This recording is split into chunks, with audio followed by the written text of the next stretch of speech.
What up, my freaks? RuinousInsight here with part 80 of my Total Warhammer 3 modded Karl Franz campaign. So as we saw last time, Cetra the Imperishable's last stand ultimately failed at Casa Bar as Volkmar the Grim, though by the skin of his teeth, or by the skin of his griffin, which just barely managed to keep him alive, the Jade Griffin I mean, we were able to pull that off. Man, I've definitely never seen a lord, much less Volkmar, who's generally one of the more unkillable lords. Maybe not to Village's level, but still very difficult to kill. Get down to 28 HP and still survive. It was pretty fun. I certainly enjoyed that, and I've been loving how enemy capitals or last stands have been giving us some pretty fantastic fights, like we had at the Awakening, and now at Casa Bar. It wasn't at Khemri, but it was Cetra's last stand, so anyway, pretty fun stuff, and I do believe the faction is pretty much destroyed. We just need to get rid of their last remaining units. Can we actually catch this one? No. Wait. Does this actually slow us down, channeling stance? No, it does not. Alright, well, if we can't catch you, we can't catch you. And not that it's that big of a deal anyway. Anyway. In terms of what we got to do this time, I do believe that was it for the battles this turn, so we just got to finish up the admin, and there's not much gold to spend, luckily. And then head down to the next turn. And, ooh, wait a second. Damn, I might have forgotten to do something between the episodes. Let me just double check here. Skills and ancillaries, students.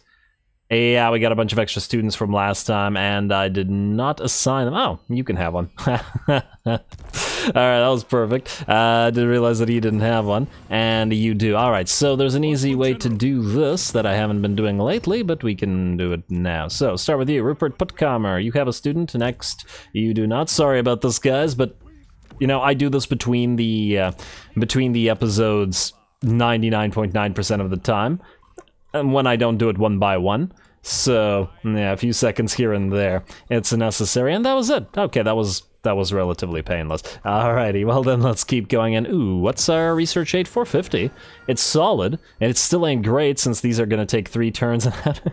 It still feels like we have, like, no techs. It's very strange. I don't know why the Empire feels like this. Other factions most definitely don't. Anyway, let's keep doing what we are doing. Recruiter, I guess what we're going to start with you. You are going to transfer to Bernhard von Zanger your followers. We're going to take the artillery pieces as well as the great swords. And how close are you to the full army? Getting there. Let's get to you a few more of these war wagons, like so. I might as well make it 5. And there we go, that's a full follower army that we can send to, well, follow somebody. A recruiter, you're going to transfer the rest of the arty here to Helmut, who is our artillery lord, and that's looking pretty good. I think I'd like to get him at least one more Hellblaster, maybe a couple of mortar war wagons. So let's do 1 more Hellblaster volley gun, and then 2 war wagons with mortars. Oh, do we need that many Hellblasters? Honestly, I'm not even sure that we need that many Hellstorms. Maybe do 3-3-3, because we'll still need some kind of melee line to actually hold the enemy, but we won't need any range, because these guys will function as range. Although no other army will have this many Hellblasters. You know what? Let's do 3 Hellblasters or 4 Hellblasters. Wait, how many Hellblasters? 4 Hellblasters? Maybe we'll do 4 Hellblasters and 3 Hellstorms. I don't think we need a crazy amount of them. Anyway, that's it for Recruiter. Let's see who else needs to do stuff. A little bit of admin. Peter. I would love for you to grab the Skull Reef. However, Noctilus is an issue, and we're still gonna need to deal with him. Unfortunately, Sorcerer's Islands or Kofor is likely going to fall next turn, but there isn't really anything we can do about that. I guess we could do the little battle at the Skull Island. I feel like we haven't fought with Peter in a while, and considering he was such a hero in the early portion of the campaign, maybe that's the way to do it. Yeah, alright, why not? Why not? It may only be a Skull Island, but let's face it, Peter's army isn't the strongest army around, so it's not a horrible thing in the first place. Now, you have Sharpshooter, which buffs everybody with the exception of, I think, the War Wagons, right? Handgunners, Pistoliers, Zaptriders, yeah, does not buff the War Wagons, which is this buff, Artillery Master. I'm not sure I'd count the regular war wagons as artillery, but, you know, buffs are buffs. We also don't have speed of horse. No, wait, it's pistol core that still buffs those. So everything else is fine. Mighty Forge buffs the war wagons. Alright, perfect. Which means, Peter, you can now go to... Well, we do want to get Quiver of Akshi and Hail of Fire. We need 3 more points spent here, though. And to be fair, Peter himself isn't the one that's going to be doing a lot of damage. I feel like we're better off getting Hail of Fire earlier, so we're going to get hard to hit and start moving through that. Marcus Huss, what do you have again? A Seed of Rebirth. Oh, right. We might need to get you some items later, but out at sea, it's not a huge deal. We were going to... I mean, we've been saving points to potentially get Judgment or something, but it's also not that huge of a deal. I just want that enemy missile resistance reduction. It's gonna happen in 1 level up. You know what? I think we can hold off. I'll level you up after. We have Frost Protection, Light of Battle, which actually isn't horrible because of the spell cost reduction. Morona's Time Warp isn't all that useful to us right now. Net of Amatok is the main thing anyway. You know, let's get Earthing, and then we'll probably move through Scouting. Anyway, I think that's good enough. Peter, head out to the Skull Island, and then march stance, or full-speed stance back the way you came to deal with Noctilus. Raid the Cove. Let's see what we're looking at. Close victory and casualties medium. Oh, this is actually a fantastic army to face off against us in particular, because we don't have much in the way of answer to the enemy artillery pieces. And the big boys, well, the big boys aren't hopefully going to be nearly as much of a problem because of our war wagons, but we shall see. Alright, this might be a good fight. Here we go, Peter.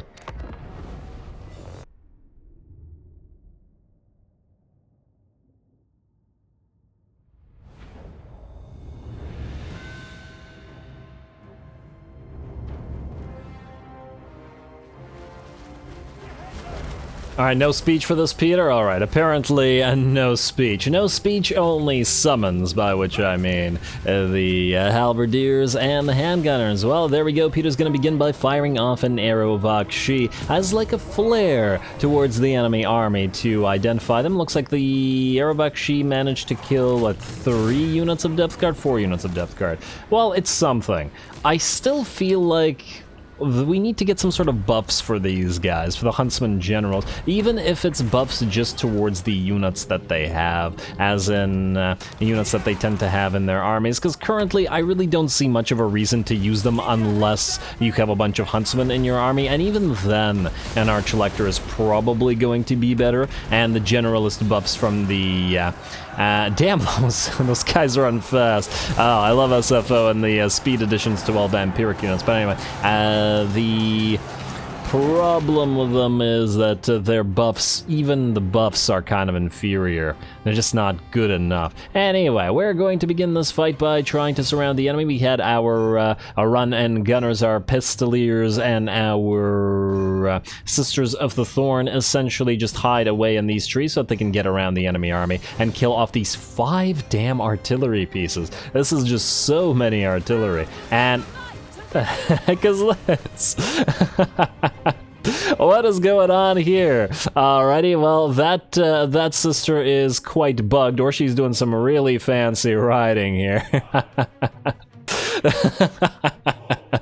I don't know why this is so funny to me, but it damn well is. Oh, there's several of them that are buggy. Huh, maybe the Sisters of the Thorn models are generally bugged. Well, we'll see how they do, and they're going to check those javelins at the enemy artillery, and the enemy artillery should be dying fairly quickly, especially toxic venomed as they are, but we're going to charge directly into melee to speed up this process. The artillery did already do some damage to our main force, so we'd like them to not do any more. Alright, well done to the Sisters of the Thorn and the Pistoliers. The artillery pieces will be gone shortly. Let's check back on the rest of the enemy army. Now, the halberdiers that we moved up are pretty much done for, so we do have zombie pirates and depth guard to contend with as they rush towards our lines. We did manage to peel away the enemy Rotting Leviathan with the war wagons over here, or I should say one of the enemy Rotting Leviathans, with the war wagons, which are single target annihilators, and damn well if they didn't do their their job. The reason that the enemy army has thus far been unable to close us was due to the Tormentor Sword as well as the Net of Amantok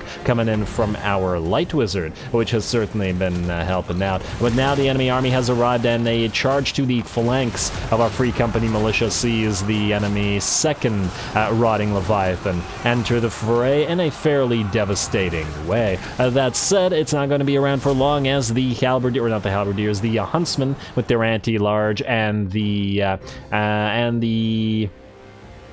well, I guess pretty much everybody here just starts targeting said Rotting Leviathans, and we do have our war wagons moving up as well. The enemy has a bunch of range units out here as well, but our Pistoliers together with our Sisters of the Thorn should do a combination of melee and ranged attacks to take them out reasonably soon. Popping those effects on our units, missile resistance for the Pistoliers as they charge in and then cycle out. We don't want to be charging the enemy halberd wielding units, but at the very least the range should fall fairly quickly. Speaking of falling quickly, it looks like this Rotting Leviathan is now done for, having been focused down by all of our Huntsmen, and though the enemy did get the chance to fight in melee with our Free Company militia, it looks like the enemy army is about to melt away. And the enemy Lord is also down to a slight amount of HP as our Waystalkers focus him down from one side, and the War Wagons focus him down from the second. Lose an arm, lose a pistol, lose the game. Lovely. And with that, the battle is over. The morale shock from the death of the enemy Lord sees the enemy army begin to crumble away, and as they try to charge into our fairly hurt Free Company militia. Beautiful. Alright, a little bit less run and gun than I might have liked in this particular battle, but honestly, because of the way the enemy army was set up with a significant portion being enemy artillery, as well as a decent amount of range, the actual type of run and gun that we normally do here wouldn't have worked quite as well. So, you know what, there's another Skull Island nearby that we're probably going to head to. Oh, I like this cove thing. Or whatever you want to call this, with the Skull Island, or Skull, well, I see these skulls and I think of Skull Island, with the skull and the skeleton there.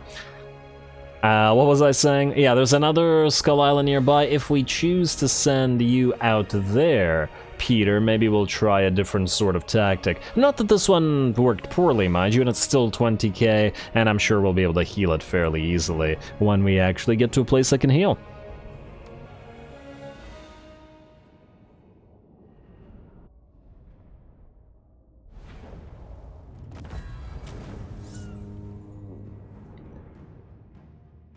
Alrighty, not too bad, Peter. Well, Peter himself didn't do a crazy amount of damage, and really neither did the Witch Hunter, but everybody else I'm sure did fine, and it turned out to be a nice little battle. Damn! The Sisters of the Thorn actually dealt a lot more damage than I was expecting. In fact, they managed to out-damage the Waywatchers. Alright, that one surprises me. Perhaps it's because of the... Wait, don't they both have poison? Let me just see here for a second. Pardon captives, please.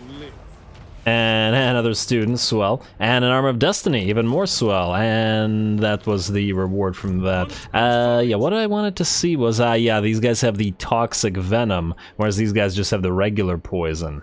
Huh. So perhaps the toxic venom made them out-damage them. That's going to be interesting. I'd like to test them out in similar combat again. Now, we did take a little bit of damage, and there is another Skull Island down here, which I'm sure we could do...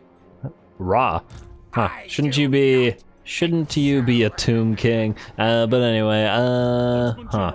Well, he can't really land anywhere near us, but it is concerning that he's here at all. And yeah, there were other armies that were also moving nearby. I'm just wondering whether we should bother going for this Skull Island. We could reach it in 2 turns. I guess the question then is how long it would take you to reach Noctilus versus how long it would take these two to reach Noctilus. And 1, 2, well, quite a while, let's say. Ugh. 1, 2, wait, let me just count turns here. 1, 2, 3, 4, 5, 6. Ugh. Yeah, that's a lot. Versus you, 1, 2, 3, 4, basically 5. Huh, actually there isn't that much of a difference, a single turn worth of difference. Maybe we just send you that way then. Maybe we start building a temporary army in one of these places and hope to hold with that.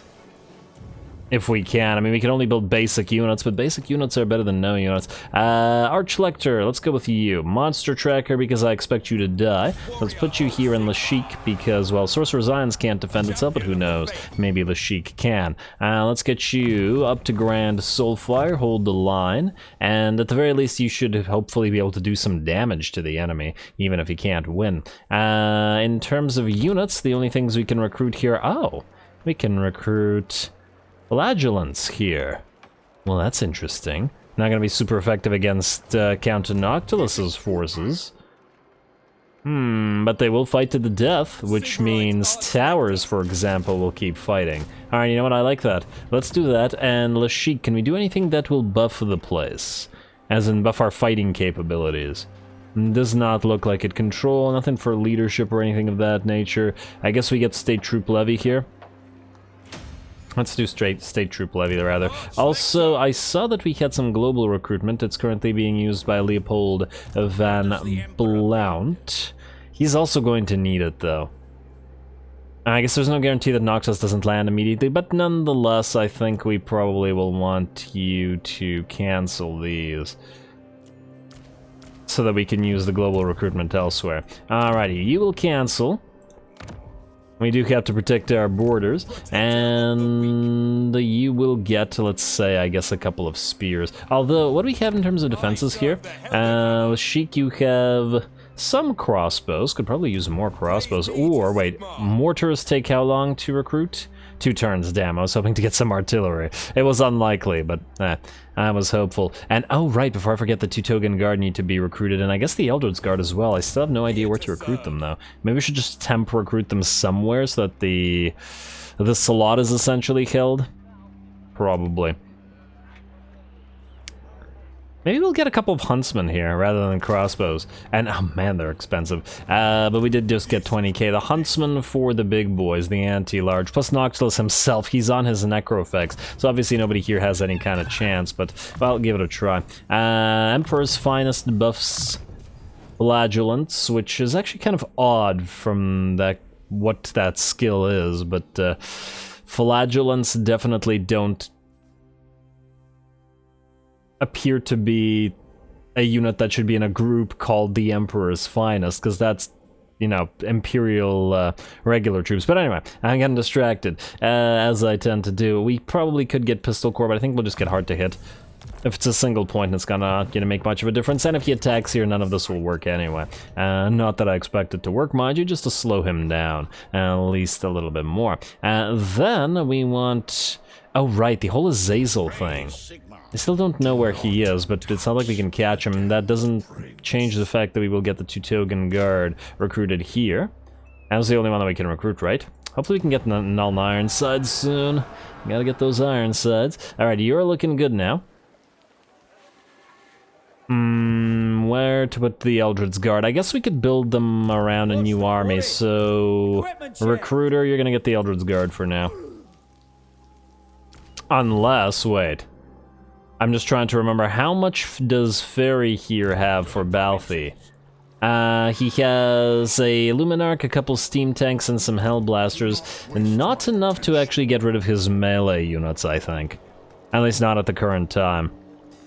Because we were hoping to get rid of the Eldred's Guard in favor of some more melee troops, but we'll need at least 2 more steam tanks to do that. Because in that case, all the Eldred's Guard would leave his army and form a new army, but I guess we could put them in Aldebras Meyer's army as his follower army. You know, that kind of makes sense as well. I like that idea. Let's put the Eldred's Guard in Aldebras's army. We're probably going to replace Aldebras with somebody, you know, who isn't bad.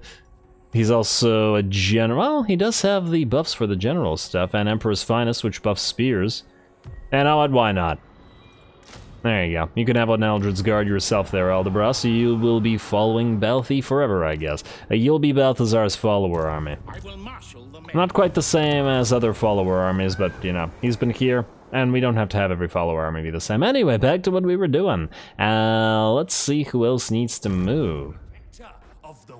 Alright, you guys want to fight a little fight at the Golden Ziggurat. We're still gonna have to do that, no doubt about it. Marcus, you're working on that ambush here. In fact, let's move you back slightly. I don't actually know whether... Okay, there we go. Alright, and we'll see if they fall for that. I'm not going to bother with the skill points, because if they fall for it, they'll be destroyed no matter what. Gregor von Blutten, you are irrelevant. Heinz Weber, you are irrelevant. Emil Claus, you are one of the 3 who are going to attack at Golden Ziggurat, but we'll do it manually because the auto-resolve decided to screw us this day. Arndt Frankenwerter, you have to stay where you are.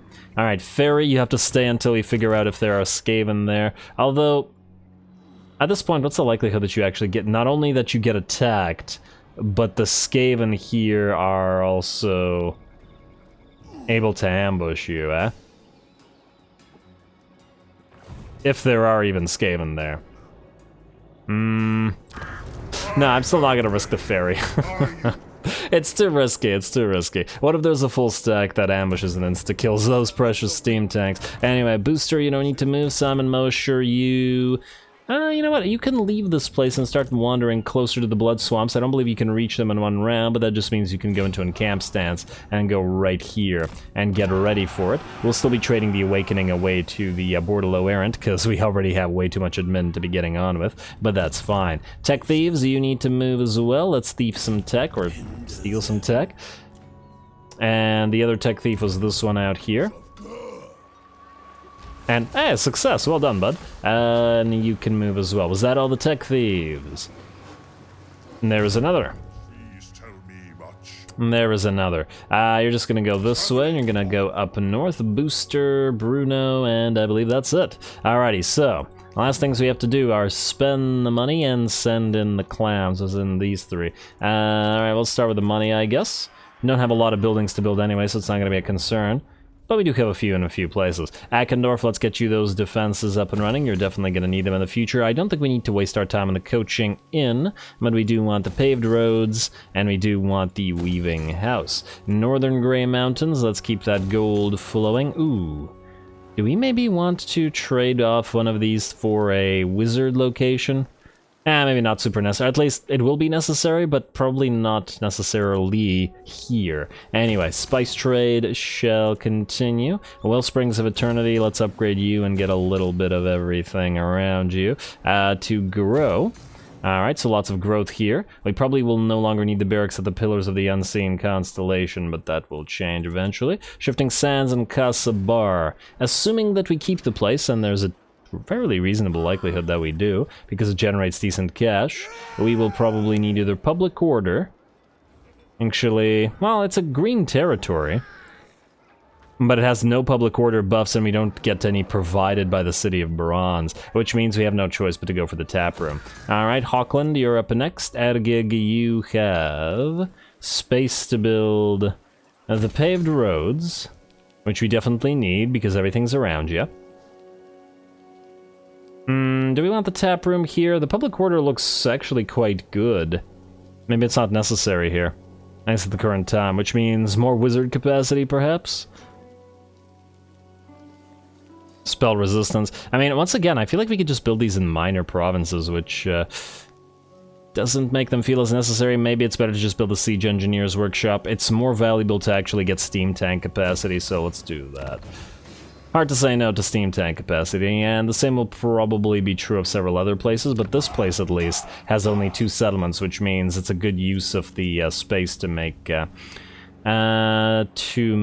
things that increase our various capacities. Anyway, Conquata, you're going to need higher level defenses. Jungles of Webs, the Awakening, we're going to trade you, so we don't care about you. The Moot, build something. And Great Desert of Araby, ooh, hello. Immune to desert attrition for all arms. Oh, we already had that, but increased trade tariffs. Swell. I was about to say swell and lovely and swovely. Swovely. Maybe I should, if I could remember that, keep that word around, because it tickles me. Well, Noctis is probably going to attack. Let's hope he doesn't go all the way down to the Great Desert of Araby and take it away from us. So let's continue building the Great Barracks here. Barracks at Wallata. Actually, you know what? No, don't bother. We're going to trade this away as well. To the lizards most like. Carrick Varag. I don't know if we're going to be keeping you, but you have good public order, so you can collect the income if nothing else. So I don't think we have any other public order bonuses that we care about. And ooh, definitely stuff needed here.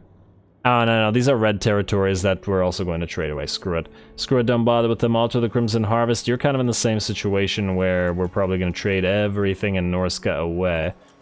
We just need a proper ally to actually get it close to there. And get that landed estate, and I believe that's all the stuff that we want to deal with right now. Unless I'm mistaken. Wait, Land of the Dead. Oh, yes. Now, we do want to deal with you. Marble Quarry, and we want faster growth. This place is going to be an absolute cash cow of a province, so we will definitely want that upgrade. And I guess the same thing is sort of true for the Atalan Mountains. You can, I think, now go back to Council of Burgomeisters, and we can't build anything there, but I gotta remember to do so later on. Oh, you actually generate decent amounts of cash. Yeah, alright, start generating the cash then. Alrighty, and next up, I guess we do this little fight here. Yeah. Do we want to bother leveling these guys? Ugh, maybe. If we can't auto-resolve, it means the game recognizes that we may have some difficulties here. You just have pistol core stuff, you're the ranged army, so that's the only one you need. And that light, we can get you hard to hit. Right, I don't think anything else was super important. What about the rest of you? You have 1 point. What army do you have again? Oh, you have just a tiny amount, and oh. You already have decent points in Pistol Corps and Emperor's Finest, and then lastly, you. I guess you're going for Emperor's Finest, and then hold the line since you are the only one that doesn't have it. Swap. Alright, now, just to double check, auto-resolve will absolutely not let us do this, not even close. Alright, well then, let's fight this manually. As I feel like it's otherwise going to be a super quick battle, I might just max speed through it. They have a few threatening units. A Blackguard of Nagarond, Great Sword Shades, well, both of the units of Shades, and Dark Shards with Shields are always threatening, whether you're on turn 1 or whether you're on turn 100.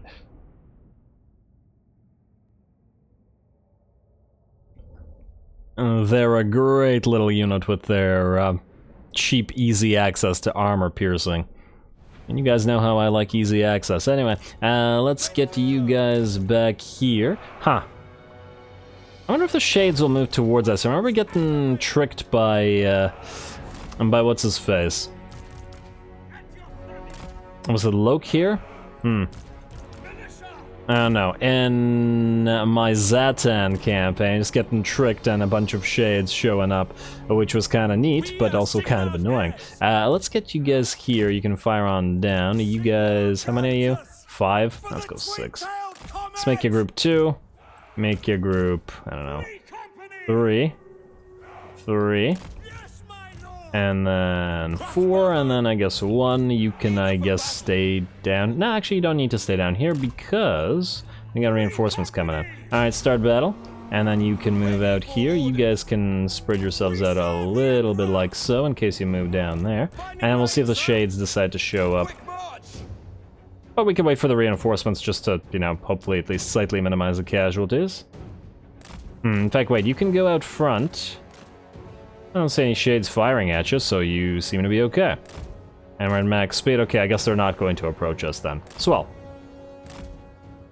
We can just wait for our own infantry to arrive, or our additional infantry to arrive. 2 seconds and 3 seconds, and here they are.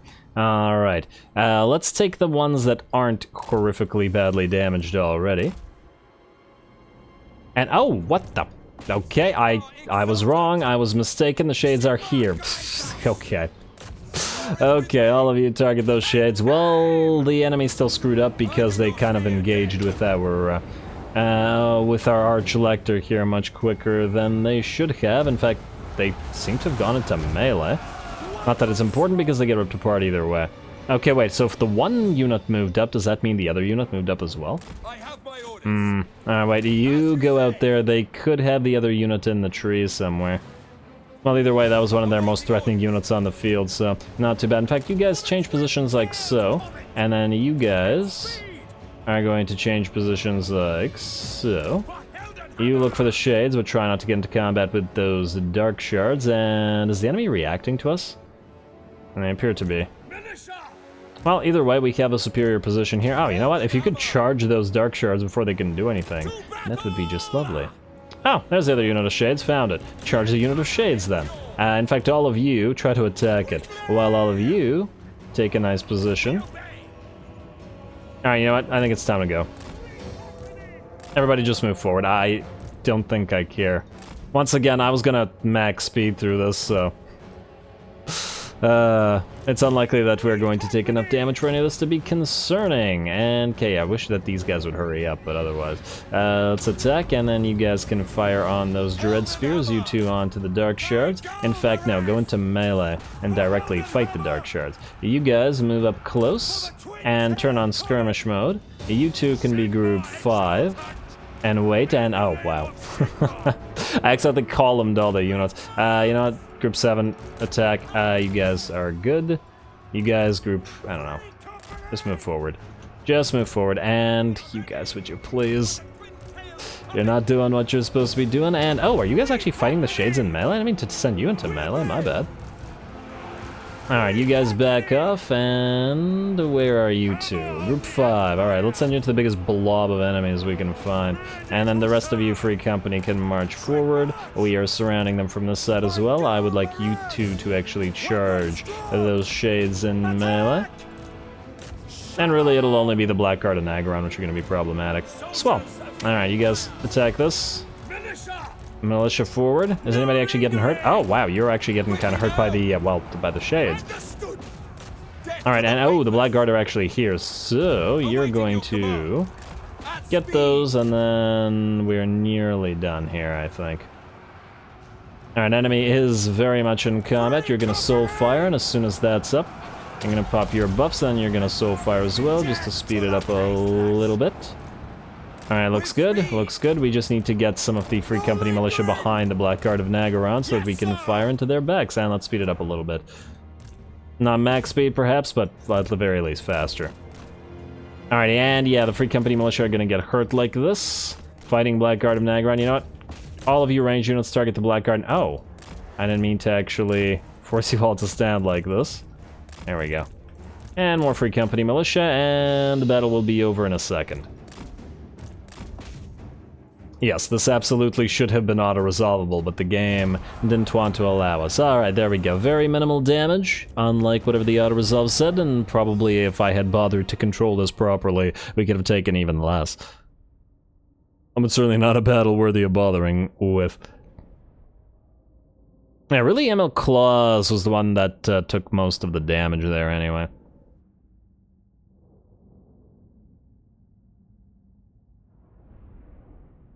As I recall, there is, however, another army moving close to us, isn't there? I don't think these guys are going to be able to survive against a proper full stack, like a stack with actually decent units, and especially one that buffs them, and with a lord at that. But we'll see, and we may have time to actually build a few units here if we attempt to do so. Anyway, occupy the place. So we got ourselves a trait that we don't care about: an Iron Curse icon, an Obsidian Amulet, and a Dragon Helm. Okay, well, you guys don't need those. Anyway, and either way, we are pretty much out of time here, so I am going to call the episode there. Next time, we will just complete whatever else or whoever else we have to move around. There's the stack I was talking about. Yeah, and they have a caster too.